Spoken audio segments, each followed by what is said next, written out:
喺廣州芳村，穿過塵土飛揚嘅工地，順住一路大大細細各式指示牌，喺村居狹小嘅道路上七拐八拐，一間隱於深巷嘅火鍋店終於出現。傍晚時分，食客尋味而嚟，店裏面開始熱鬧起身。店裏面主打豬精品火鍋，都仲未搞得明乜嘢係精品，音樂高頭，牆上面嘅菜單已經夠睇花眼。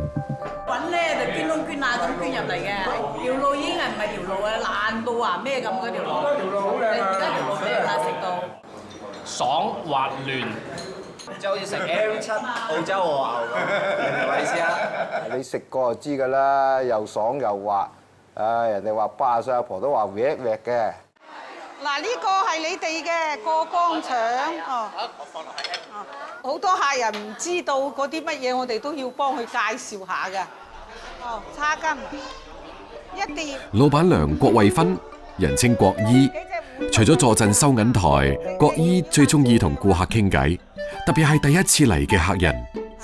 不過嚟呢度食飯嘅大多數都係嚟咗都唔知幾多次嘅熟客。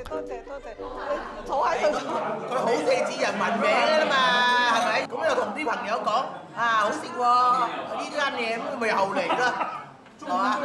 有豬叉筋啦、豬腰啦、不見天啦、豬面肉啦、天衣無縫啦，點咗8樣。食客嘴裏面如數家珍嘅呢一啲豬肉部位，令人拗晒頭。食嘅係啲乜嘢呢？只能夠聽創始人華哥講下。嗱，呢個1兩肉，一隻豬就得2嘅豬肉，多啲都冇㗎啦。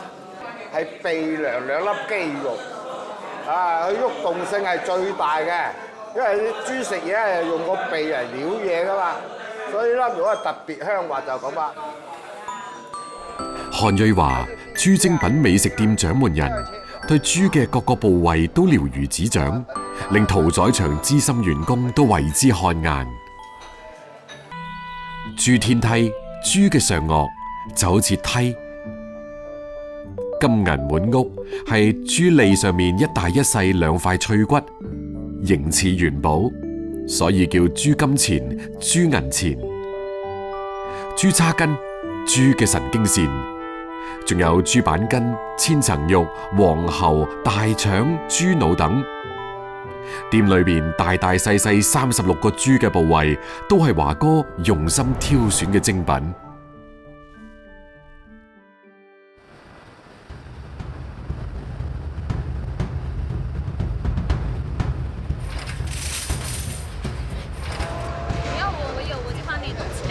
可以。我都說怎麼之前也沒有見到你有那個。精品難尋，店鋪堅持每日攞2次貨，以保證午餐同晚餐嘅食材都係新鮮嘅。凌晨1點幾，李培堅預定嘅第一批貨已經裝車。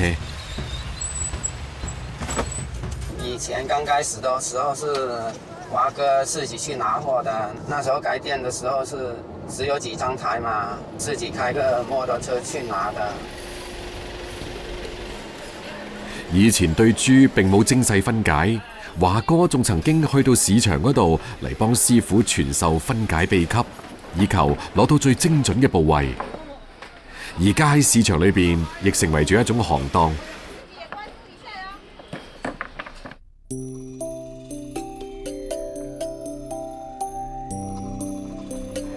攞返嚟嘅貨，每一樣都要仔細清洗。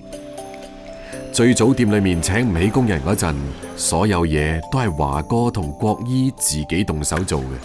其實嗰陣時喺度做咧，就係即係冇辦法咯，即係自己屋企嘅地下咁啊，唔使俾鋪租先啦，有飯食先啦。只要你認真做嘢，真心對人，咁樣都有收穫嘅。時光喺2個人身上留低痕跡，但係從來都冇改變佢哋嘅初心，更延續到每一個員工身上。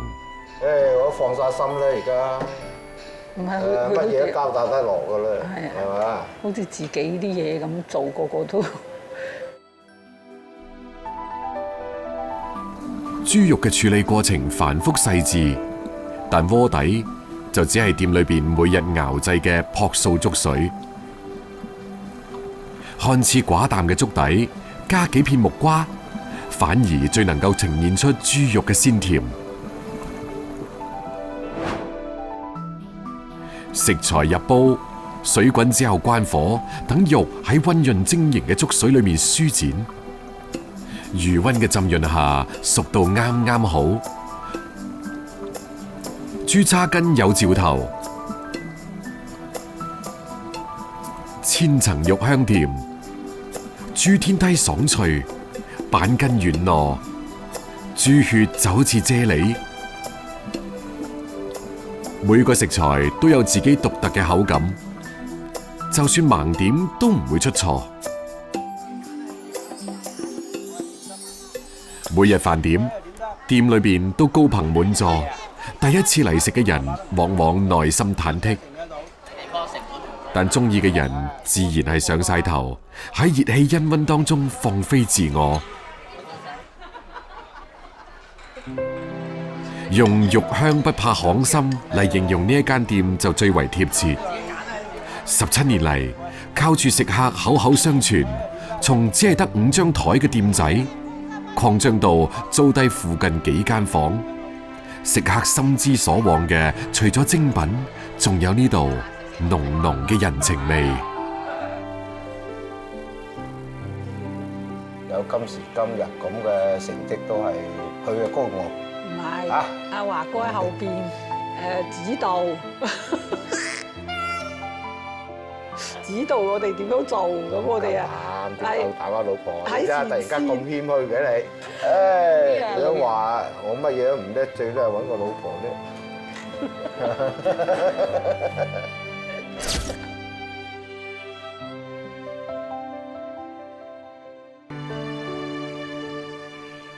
7月第一個星期，學生終於等嚟咗悠長假期。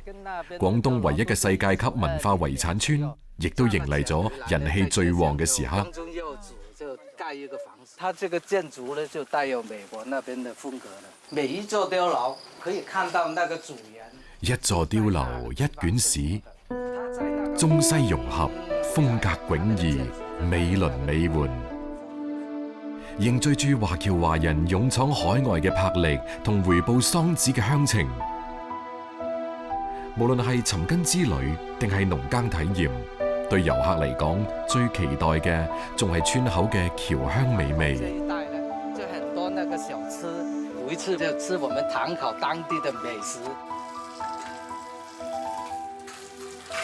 佢呢隻眼嚟咧，呢食材準備好啦。準備好咯。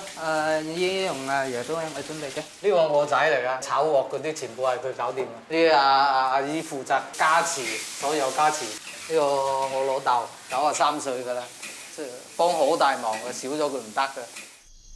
夏天嘅傍晚，依然好熱好難頂。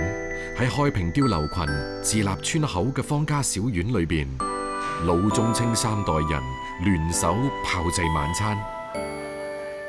喺外面拼搏咗大半世人嘅方建進，3年前決定喺自己屋企土地上面建民宿，年過半百再次創業。對從來未經營過民宿生意嘅方建進嚟講，點樣留住遊客係個天大嘅難題。開住部車嚟兜一個圈就走咗，個零2個鐘都唔見晒㗎。以食自行嘅食應該係最緊要嘅，所以我就將我哋做得好嘅嗰啲家常菜提供啲俾啲遊客嘅。留住心，當然要征服胃，用屋企嘅味道留住遊客嘅腳步。於是，一個廚房裏面開始出現3代人嘅身影。秘製鵝、鯽魚焗飯係開平人應節菜單上嘅硬菜同主食，即點即做，費時但好食。薑啊、薑紅啊、鹽啊、蠔油啊咁啦，花生油啦，而家2個字咁我煮飯就得啦。秘製鵝嘅靈魂在於豉油醬汁，醬汁嘅調製各家各法，風味迥異。香葉、甘草、一挖角、肉桂。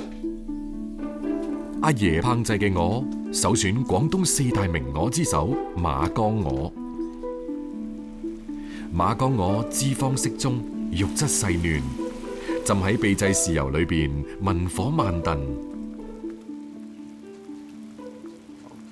咁啊，幫啲頭生啊咁樣，我知道佢咪唔使煮咧。唔俾佢做啊！你休息啦，佢覺得好似嫌棄佢咁喎，一定係要佢做啊！啲客人話讚不絕口喎，好嘢話佢好開心啊！總之客人食咗開心，咁佢就開心。20分鐘後，豉汁穿透皮質脂肪，完全滲透到鵝肉裏面。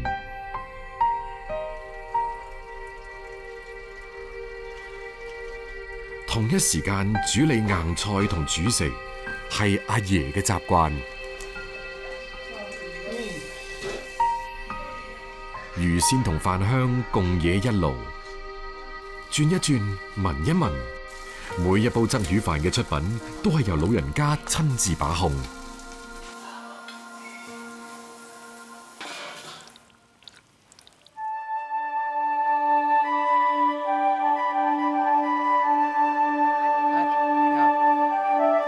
晚餐吃什麼？方家小院嘅燈光勾勒出村口嘅人氣聚腳點，有親朋好友，有美酒佳肴，仲有方健進親自彈唱嘅經典金曲，溫情滿溢，難忘今宵。父母親愛心，友善像碧月，懷念怎不被可間。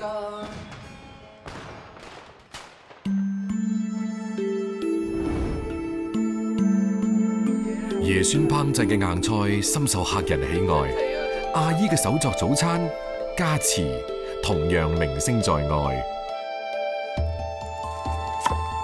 跟鹹雞佬嘅上款呢係地瓜、花生、同粒、潤奶、香芹、鹹米，我哋好好味嘅咯。自己又用脆瓜。菜果又叫球莖甘藍，膨大嘅肉質球莖同嫩葉係食用嘅部位，形似果實，實為蔬菜。老廣乾脆就叫佢做菜果。喺五邑僑鄉，菜果係國民蔬菜，最出名嘅係菜果焗飯。備好配料，方健進個仔接手嚟炒。多種食材混合炒熟之後，撒埋五香粉，就成為咗方氏鹹雞籠嘅獨特風味。溫水得了嗎？溫水要開水，要100度的開水。它對揉的次數有那個要求嗎？同一時間，關姨帶住徒弟仔開粉整皮。就跟那個牛肉丸一樣，就打。我哋走嚟，睇我。調好嘅餡料一羹一羹包入封口，捏好。開平人通過食物向未來許願。鹹雞籠形似傳統竹編雞籠，寓意金玉滿堂，盆滿缽滿。傳統堂口加持，除咗鹹雞籠，仲有用嚟嫁女嘅出祠、清明時節嘅艾祠、端午節嘅總祠，有住清熱解毒功效嘅布簾藤祠，以及農耕時飽肚嘅碗頭祠等等。一樣米做出百樣詞，成為咗開平人深入骨髓嘅鄉愁。攞咗非物質文化遺產㗎。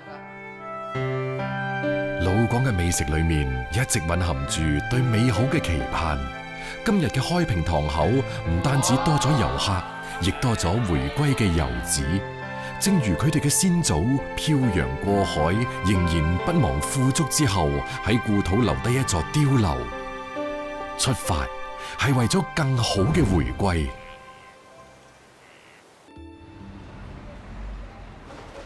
蔭菜係我哋呢邊嘅傳統食材，每年家家戶多多少少都會種啲，種咗之後咧曬2-3日，然後再咁樣晾乾。每年嘅農曆10月，南方入秋，天高雲淡嘅好時節，亦係東莞東坑鎮晾陰菜嘅好日子。牛展切細片，陰菜分段入沙煲燜煮2個鐘頭。陰菜牛展煲香飄四鄰。開飯啦！東坑陰菜牛展煲，一個字香。陰菜被稱為東坑人參，可見佢嘅地位。顏色會隨住年份嘅增加而加深。存放咗超過10年嘅陰菜，顏色墨黑，但係價值仲貴過黃金。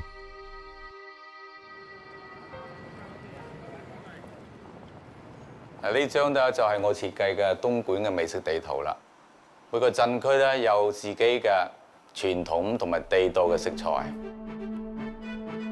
呢個係一份關於東莞嘅另類地圖，味覺嘅蹤跡、風土嘅線索，都被袁拱照一筆一畫妥貼保存。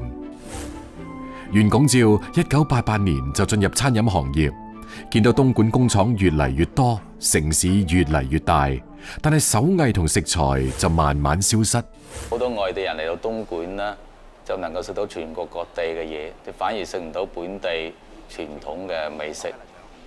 所以就想開間餐廳咧，俾顧客可以食到各個鎮街唔同嘅傳統嘅特色嘅東莞菜。呢個世界工廠嘅核心地帶，仲隱藏住點樣嘅味覺記憶？袁拱照決定做東莞傳統美食嘅隨下客。陰菜咧，號稱呢個東坑人參啊！如果有啲年份嗰啲更加珍貴無比。如果今日揾到咧，買多啲翻去，都好多下喎。係啲12年嘅呢種。哇！呢啲好嘢喎，呢啲啊真係好香喎。係啊。啊！呢咁靚，可唔可以養啲俾我啊？你如果唔係要好多㗎，好似嘅。尋古訪今嘅成果，最終要喺餐台上展示。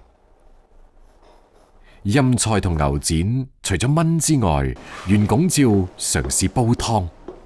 牛展切厚片，10年陰菜浸軟切段，同瘦肉、排骨一齊蒸燉4個鐘頭。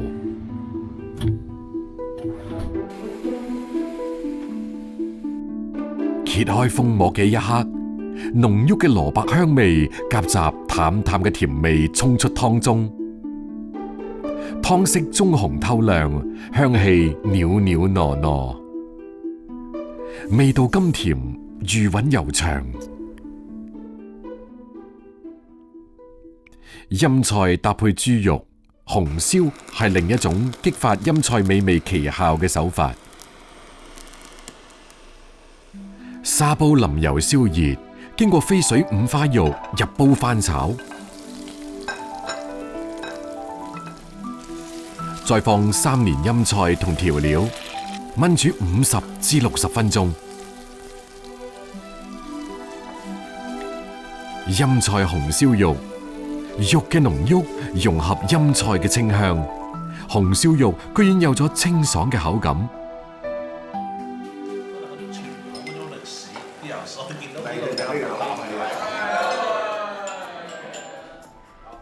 人參價值以年為單位，陰菜製作同樣繁瑣耗時。9月已經係秋分節氣，但係東莞絲毫冇入秋嘅跡象。喺一片工業園區包圍嘅空地上，盧德光種嘅扒齒蘿蔔正喺度經歷一場生死考驗。呢個扒齒菜咧就細塊葉嘅時候咧就最怕有呢啲蠶蟲啦。呢啲蟲咧，佢一個晚上殺好多脆葉噶，就效果挺好。這個就不是農藥啦。盧德光係土生土長嘅本地仔，耕種係家傳手藝。2000年左右開始專門種扒齒蘿蔔。呢種細蘿蔔要想種得好，土地係關鍵。呢啲蘿蔔仔咧，一般用嘅係沙土地啊，同埋嗰個農氣地咧，土質咧係偏紅色嘅。呢啲泥比較疏鬆嘅呢啲泥。東莞係珠三角中心城市之一，到處都係工業園。喺寸土寸金嘅城市裏面，要揾到一塊符合種植爬齒蘿蔔嘅農氣地，真係唔容易。盧德光都加倍珍惜。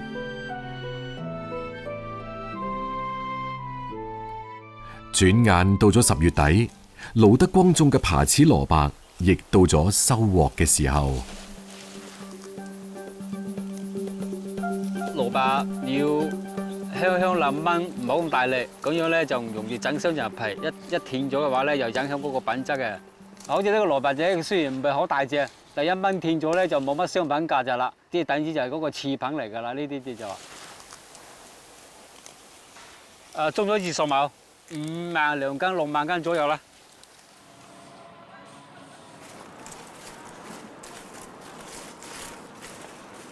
曬之前唔能夠洗嘅呢啲蘿蔔，一洗過之後咧就容易整傷佢嗰陣皮，又會導致流失嗰個營養成分啊。曬足5日，爬齒蘿蔔脫咗一半有多嘅水分，再轉移到屋檐下吊掛。北風嚟啦，就要掛起嚟，俾佢慢慢風乾啊。從依家開始，爬齒脆就有咗新嘅名字啦，就叫做陰脆啦。陰脆，呢個咧就掛喺一陽下咧就自然風乾嘅。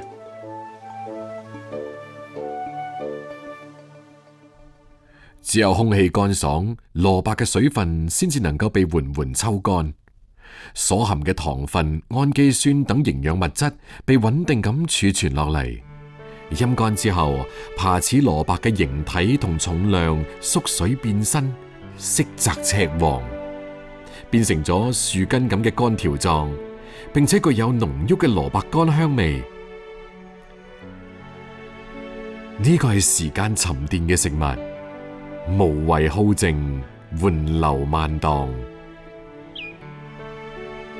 蘿蔔，樸素嘅食材，東莞人反而用時間為標尺，以風同陽光作為調料，用耐心做容器，將素常釀成咗美味，時刻提醒東莞子弟，速度唔係人生嘅唯一，時間先係萬物嘅歌詠。平時咧呢度好多嗰啲鴿飛來飛去嘅，嗰隻得堆麻雀。我作為一個南方人，大家喺北京咧都可以講係扎根啦。好似雀仔咁遷徙，生活總係喺第二度。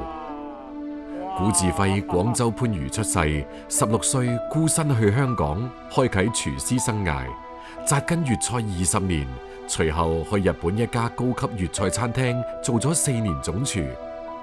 46歲調任返到北京，呢個係古志輝60年嘅人生寫照。我自己咧就好中意見識同埋學習嘅，亦都唔中意咧喺一個地方咧逗留太長時間。蒸魚最考驗粵菜師傅嘅基本功，東星斑就係高檔粵菜宴席上嘅常客。古志輝嘅處理手法別具一格。因為這個大骨呢不容易熟，有骨頭呢吃起來也不方便。這個魚呢處理好了，砂鍋可以蒸啦。撒鹽、抹油，保證魚肉蒸製後鮮嫩可口。呢個係普通技法，但古志輝嘅操作顛覆常人嘅經驗，唔用蒸箱，改蒸為浸。以前香港70年代初，叫一班廚師叫佢嚟擺酒，呢叫到會。我有10圍嘅要蒸魚嘅，即係冇咁多蒸箱。咁個廚師咧諗到咧條魚咧就燒大鑊水嚟浸熟佢。嗰條魚咧啲厚薄均勻啊，嗰啲水咧仲要比個水硬嘅。咁我覺得當時嘅廚師咧好有智慧。相比用蒸起加熱嘅傳統烹飪，熱水令魚嘅每個部位均勻受熱，快速封鎖汁水，魚肉更為嫩滑。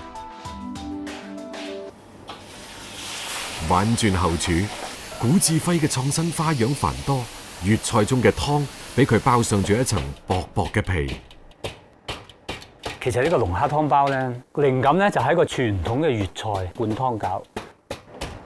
將原隻龍蝦同其他海蝦烤碎，再落鑊煎出油脂同香味，最後加入清水煲成濃湯，冷藏後呈啫喱狀，再將濃湯啫喱同花膠、鮮蝦撈勻做餡料，將包好嘅湯包放入碗裏面蒸熟，一個半透明、晃動住鮮美汁液嘅花膠龍蝦湯包出爐啦！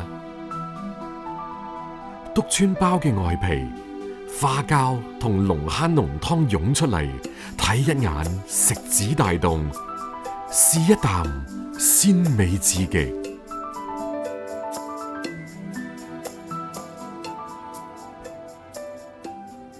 京城餐飲江湖競爭激烈，古志輝如履薄冰，時刻唔敢放鬆。喺70、80年代，粵菜咧一定要大碟夠體面，客人先至覺得係滿意。但係依家就追求精緻、健康、時尚，咁所以咧我哋做廚師咧都有與時並進，先追得上個潮流嘅。古志輝嘅餐廳後廚唔單止菜品海納百川，就連人都係五湖四海。睇睇先，有廣東，有內蒙古，有荷蘭、河北。還有安徽，平地吃安徽菜，你吃這個粵菜，你覺得好不好吃？覺得非常好吃。非常好吃就是不懂吃。我覺得這個菜呢，每一碗都有很大的提升的空間。好幸運，以前跟過好多香港嘅老師傅，好多古法嘅做法，做唔同嘅粵菜。依家將粵菜傳承，令到年輕廚師能夠接得到，推向全國，推向全世界。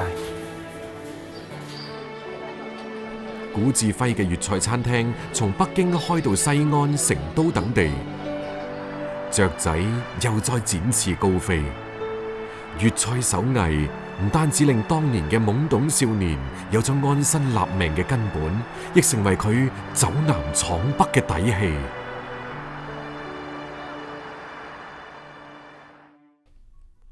雷公山聳立喺苗嶺山脈之中，2000米海拔嘅高度，令佢成為長江水系同珠江水系嘅分水嶺，亦成為咗粵菜南征北戰嘅驛站。好久沒出去玩啦，所以玩到按喇叭。這個路線永遠是跟着美食一樣的，對，哪裡有好吃的就去哪裡。對，哎，下個宇宙石板太好了，全部是青苔。喺貴陽擁有8家餐廳嘅大廚宋德新同好朋友朵朵，一得閒就向野外跑，既係為咗要揾原生態食材，都係要向老鄉學整當地菜。這個米酒喝一下，好香啊！好香，你倒一下。不，帶點給這個。誰是白苗家人嘅蘭門好酒都攔唔住兩個人嘅腳步。門前有塊地，有菜場，有魚塘，太幸福了。他們羨慕我們，我們羨慕他們。我抓住自己。嚟自湛江雷州嘅宋大廚，見到山野之物，彪悍氣質自然流露。熱情好客嘅當地人，用一圍火鍋款待貴客。清水做湯底，辣椒做蘸水，煮一切食物。呢個係苗家人最常見嘅烹飪方式。宋德新試過美食，更寄養難忘，約定老鄉一齊切磋廚藝。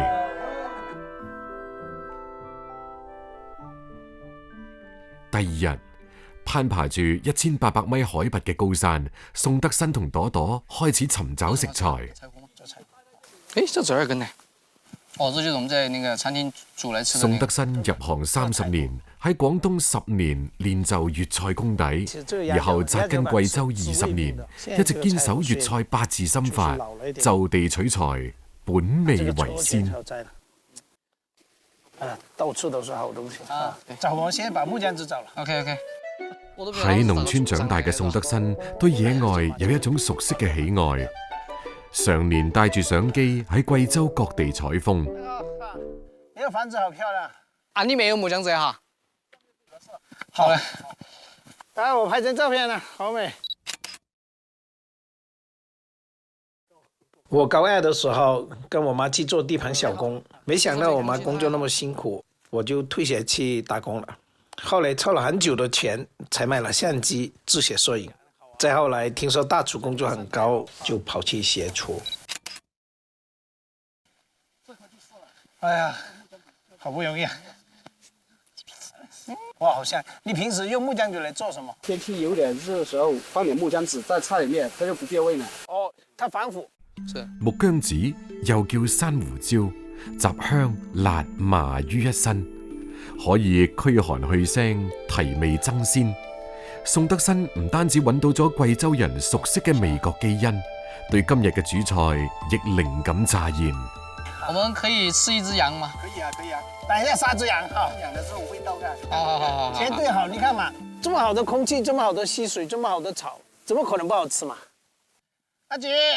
哎呀，差點迷路啦！坐。喺老朋友阿吉嘅屋企，宋德新如願向老鄉學習庖丁解羊。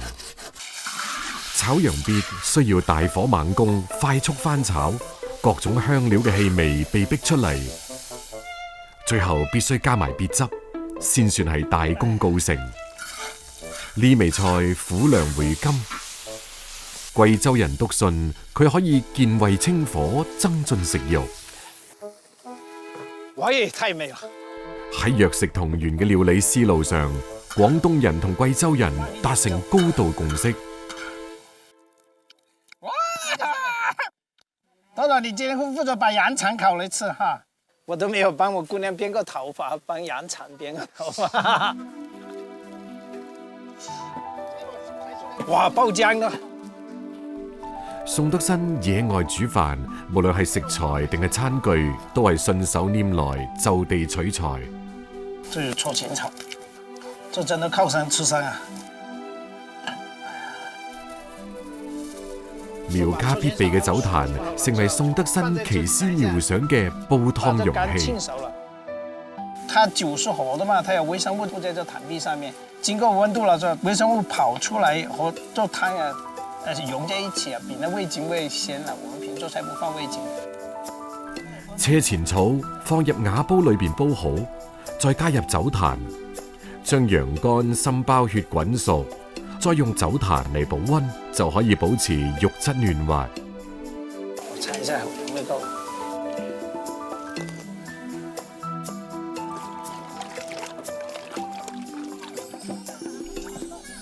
宋德新嘅鄉下湛江以白切菜式聞名，佢將羊腩成塊放入粥水裏邊，再加羊肉同柴胡入去，煮半個鐘頭。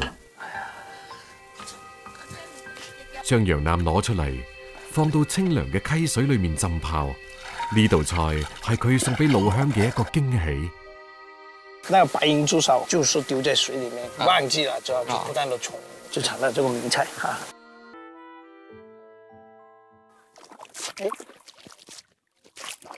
來，哦好。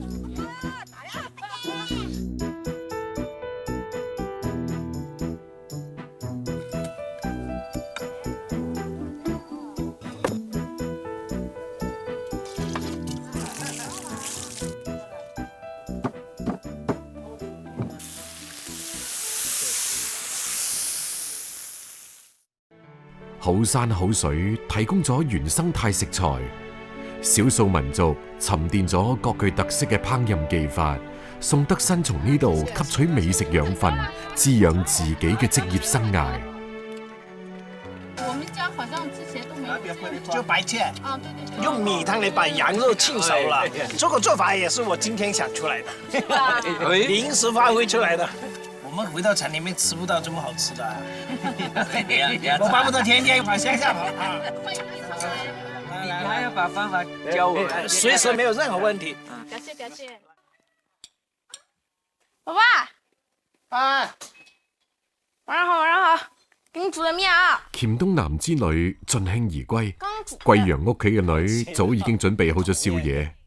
對，一坨了。好不好吃嘛？應該好吃。我爸做大菜比較好，但是煮麵條很黑暗的。好吃。老爸，你是不是又秃了？又秃了。哎呀，老啦！旅途嘅疲憊，俾個女一碗麵撫平。不過採風歸來嘅宋德新第一時間唔係返到餐廳廚房。任何行業裡面，審美非常重要。我在繪畫裡面會找到很多。我希望廚子它是一個很美的職業。學畫畫4年，為宋德新帶嚟嘅唔單止係精神上嘅愉悅，亦為自己餐廳打上咗獨具風格嘅美學烙印。一個好的作品，你放在這個空間裡面，它可以瞬間把你這個空間收留下來，讓整個空間不孤獨。喺廣東成長學藝，到貴州創業成家，一條珠江串連起2個省份，亦串連起宋德新嘅尋味人生。2016年，外交部舉辦貴州省全球推介會，宋德新帶領團隊39日行雲貴州，採集過百道菜肴，並最終選定21道鉗菜展現喺外賓面前。其中酸湯係鉗菜嘅代表性美食。宋德新沿用傳統食材，另一道家常菜變身成為優雅西餐。當時是有個規定，不能端到壇上去，所以呢，我們就要變。我覺得粵菜給我的是一個很好的功底，就是羹的做法。然後我們在裡面加入定放了，它就半凝固的狀態。因為外國的朋友呢不止一次的，所以呢，我們就必須要把魚的肉拆出來。用鄉下雷州嘅海鹽炒熱後放入砂鍋，將貴州土產嘅雞肉燜熟，再同雲貴高原嘅雞葱菌撈勻，一味菜混合咗唔同嘅地域風味，成就咗新嘅粵菜體驗。香料木姜子喺研壓瞬間迸發芳香，只需幾滴混入橙汁裏面做成冰沙，為清淡嘅海膽帶嚟酸甜麻辣嘅雪糕口感。現代的物流飛速快哈，整個冷鏈系統打破了這樣的一個界限，會呈現更豐富的餐桌。這個碗窯是羊的碗窯，是那天從山上帶回來的。碗窯在貴州用的挺少的哈。用動物網油果魚清蒸係粵菜裏面嘅古老手法。貴州土特產糟辣椒搭配脂香浸潤嘅南極鱈魚，似乎都得。羊網窯嚟包這個魚，我第一次做，我也不知道到底成功還是失敗，但是我願意去探索。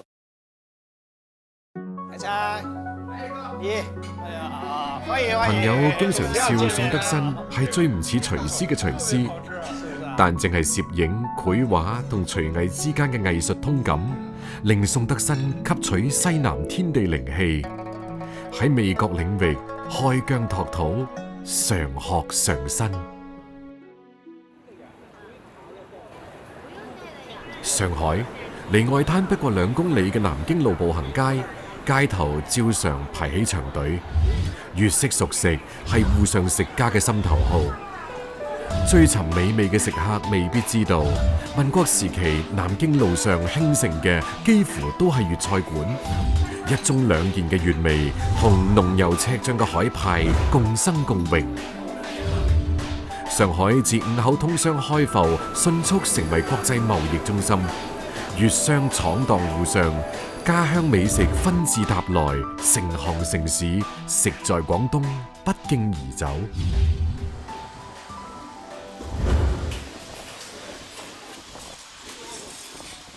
我係1989年咧就入咗行啦，一直都係做粵菜嘅。我就係2005年嚟咗上海嘅。細個嗰陣時候咧喺湛江出世。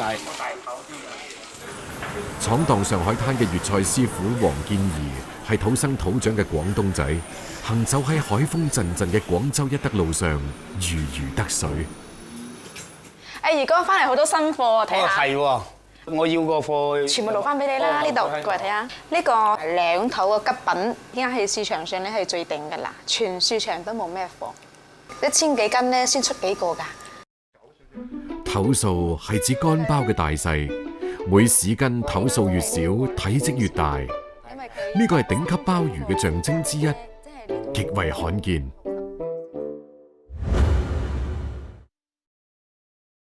將頂級食材納入囊中，黃建儀心滿意足。從廣州返到上海嘅餐廳，呢座3層洋樓曾經係杜月笙同伍太太孟小冬嘅私宅，歲月流轉，而家成為粵菜獨領風騷嘅美食地標。老上海嘅風情融合新粵菜嘅韻味，沉澱歲月嘅旋轉木梯上，雀躍住食客期待嘅腳步。作為主打鮑魚嘅餐廳，總廚黃建儀選用市面上罕見嘅頂級鮑魚，底氣十足。呢個鮑魚咧，佢係未有人做嘅，所以我哋先會去做一個差異化嘅。呢個咧就係一個南非個吉品兩頭，佢呢度咧有條線，佢係雕起嚟細嘅，個邊咧要撐開嚟嘅，個工序佢係唔一樣嘅，佢出嚟個口感都唔一樣嘅。乾鮑以大為稀，同時亦以品種論身價。南非吉品鮑形似元寶，兩邊高高翹起，色透金黃，係鮑中極品。其實鹽上嘅證明咧，重放咗有幾年噶啦，所以咧佢就已經係同細心噶啦。溏心係乾鮑嘅靈魂，鮑魚本身冇溏心，必須經過長達半年以上嘅白天吊曬、晚上冷藏，先至可以令到內部組織因為溫差嘅變化發酵融化成溏心。浸水大概浸10日到啊，之後先再焗水，就用咗熱水焗翻佢有彈性啦，先可以煲。發好嘅鮑魚手掌咁大，彈性十足，但入味都仲要借助其他肉類。佢畢竟呢個鮑魚咧，佢係一個油性唔夠嘅，即係肉味雞啊、排骨啊咁啊，補充個肉味落去，佢係比較夾啲嘅。雞同排骨經過油炸，賦予鮑魚更多香氣同金黃色澤。冰糖既能中和乾鮑嘅鹹味，仲能夠令鮑魚發脹。少量蠔油為鮑魚增添油量，突出食材本味，先至係粵菜風行大江南北嘅天然語言。經過48小時大砂煲恆溫燜煮，鮑魚終於出爐。呢個係一份完美嘅作品，期待食客嘅欣賞。宴席主角兩頭鮑正喺小砂煲裏邊鮮香4日，柔軟中帶有韌度，就好似軟心糖一樣喺嘴裏面糾纏，唇齒留香。粵菜風行滬上百年，唔單止得益於高檔餐廳嘅腔調，更加有賴於紮根弄堂嘅親民。黃建儀嘅魔都美食版圖喺格調高雅嘅別墅公館之外，仲有自在放鬆嘅江魚小館。咁啊，啲菜點樣啊？好靚啲雞。係嘛？安鋪個白切雞醃雞嚟嘅嚇。我好靚。啲鵝啊，鹽漆鵝係雲生嘅。都好靚。係嘛？即係估唔到可以浸光菜，可以喺上海可以食到。係嘛？黃建儀帶住一身嘅粵廚技藝闖蕩大上海，正如100年前佢嘅前輩喺黃浦江畔領風氣之先，將家鄉嘅味道做成咗中國嘅符號。雲南從海拔6700幾米嘅梅里雪山到海拔76米嘅紅河河口，南北900幾公里嘅空間裏邊，橫跨7個氣候帶，相當於海南到黑龍江嘅氣候變化。呢片秘境唔單止保存住豐富嘅生物多樣性，更孕育住形態各異嘅食材，令主廚們為之向往。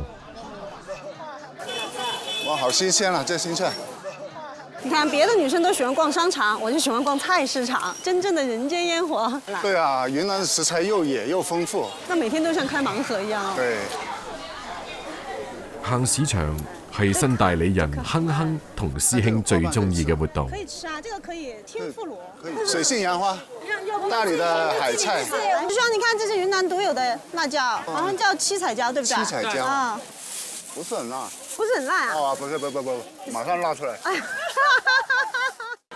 這最新鮮的，今天下山的，剛剛那些都不是。看着就好吃，怎麼做？炒啊。我們走吧。從市場滿載而歸，兩個人又捐咗入廚房啦。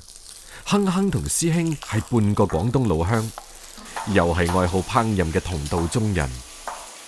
爸爸是順德人，媽媽是重慶人，我是標準的廣東味，就因為我家裡就是爸爸做飯。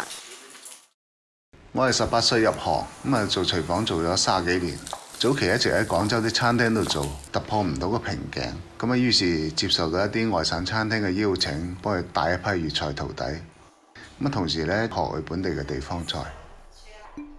中意呼朋喚友、露營野餐嘅亨亨，遇見四處漂泊做粵菜教官嘅師兄，喺大理一拍即合，將朋友間嘅戶外聚餐演變為私人訂製野宴。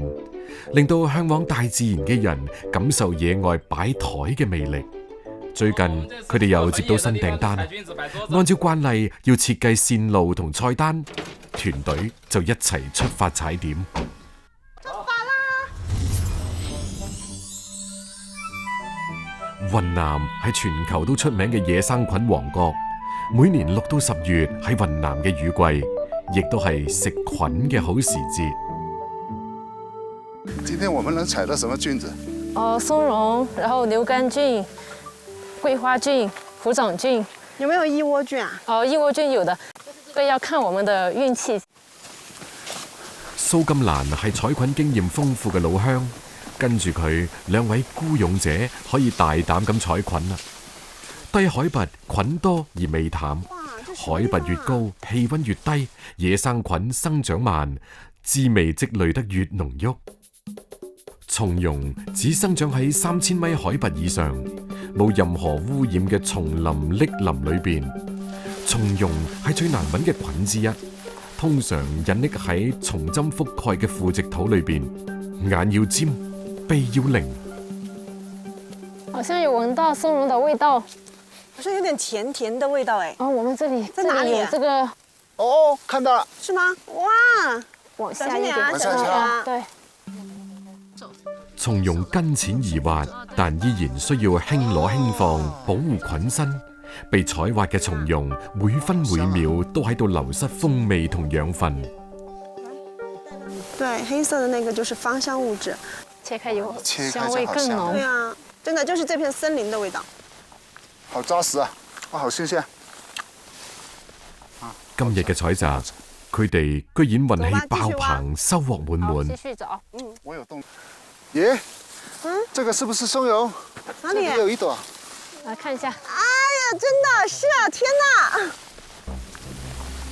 將挖過松茸嘅地方重新掩埋，保護好睇唔見摸唔到嘅菌絲，係採菌人同自然嘅默契。從海拔3000米回落到2000米左右嘅區域，有住最豐富嘅野生菌品種。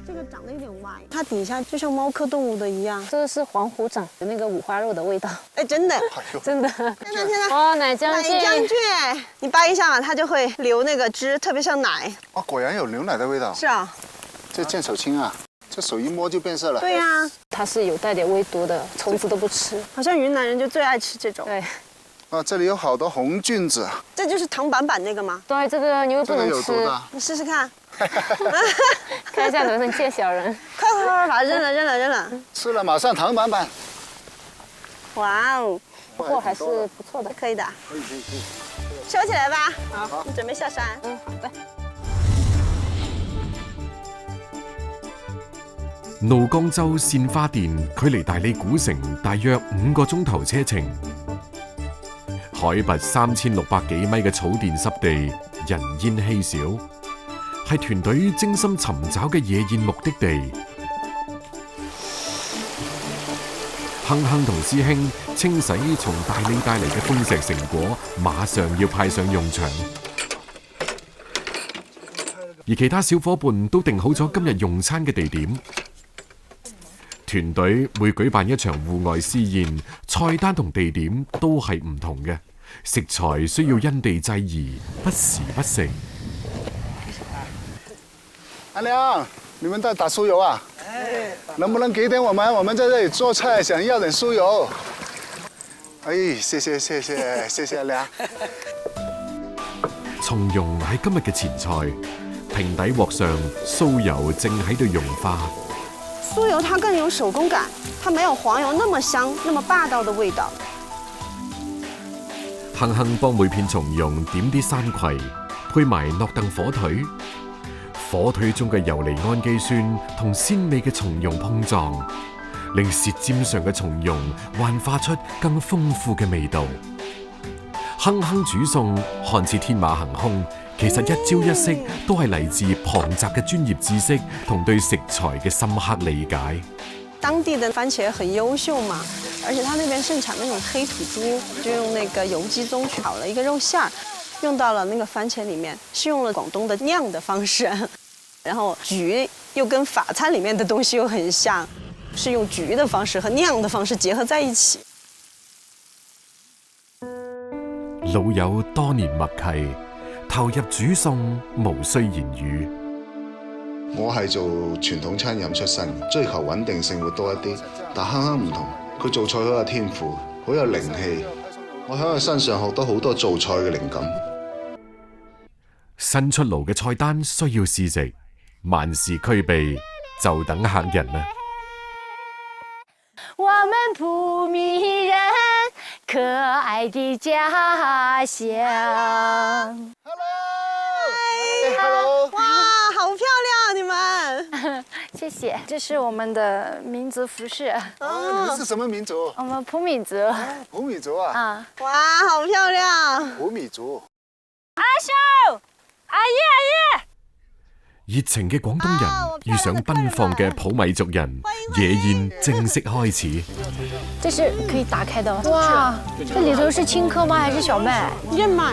哦，燕麥。小姐姐，你把我們的素食做得這麼好吃，你是怎麼做的？我們從來都不覺得我們的素食這麼好吃。愛才是最好的調料。感謝了，感謝了。來。